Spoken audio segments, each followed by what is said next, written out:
is the Mistress Carrie Situation Report for October 15th, 2024.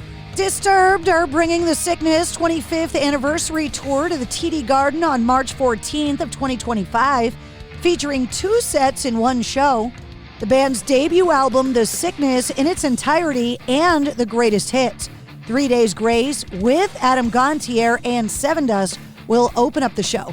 Tickets go on sale this Friday, October 18th at 10 a.m.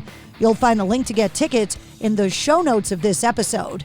Kerry King has named the 2 action movie icons that he said he would like to see play him in a movie should the story of his life ever make it to the big screen. Answering fan questions in the latest issue of Metal Hammer, he said, quote, "The only one that loosely fits the description is Vin Diesel. If you go down that road, you may as well say The Rock, but I'm not nearly that giant. But that would be awesome, though. I'll say The Rock because I like a lot of the stuff that he's in." A new Beatles documentary from producer Martin Scorsese and director David Tedeschi is coming to Disney Plus next month. The film, titled Beatles 64, is set to arrive exclusively on the streaming platform Friday, November 29th. The forthcoming doc, quote, "captures the electrifying moment of the Beatles' first visit to America, which happened 60 years ago.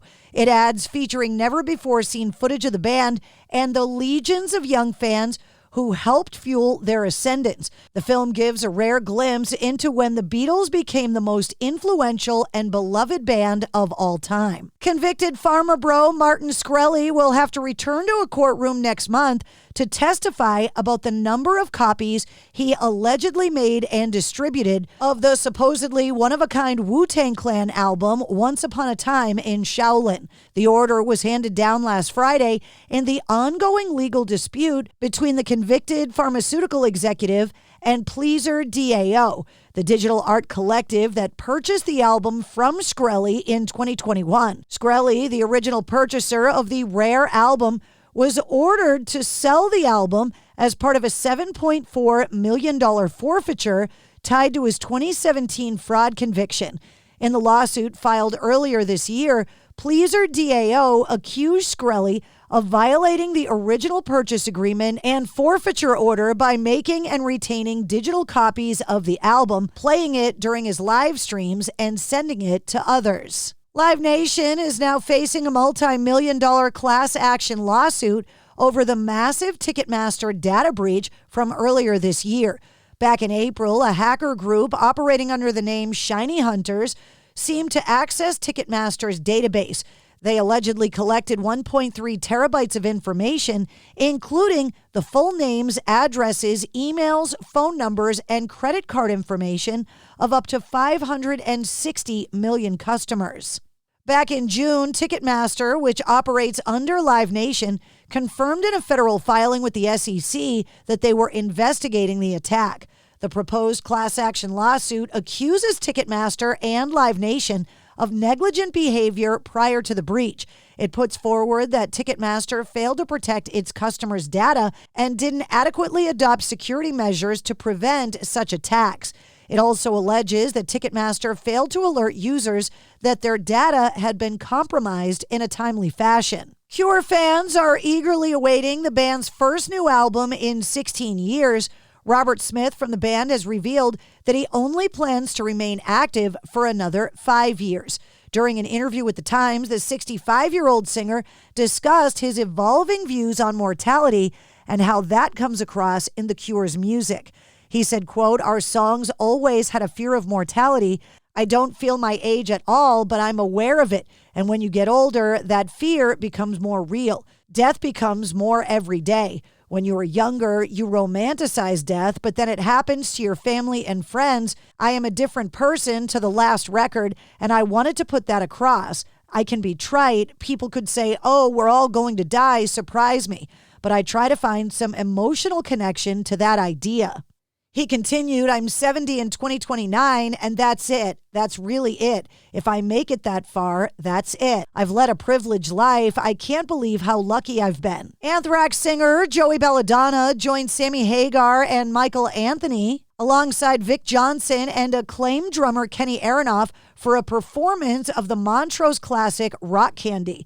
during Sammy Hagar's birthday bash on Sunday, October 13th at the Cabo Wabo Cantina in Cabo San Lucas, Mexico. Sammy Hagar turned 77 on that day, while Belladonna turned 64 on the same day. Tony Campos from Static X is once again talking about the future of the band, saying it's up to the fans whether or not the group's current lineup will continue once he and his bandmates have finished touring in support of their 8th studio album, Project Regeneration Volume 2.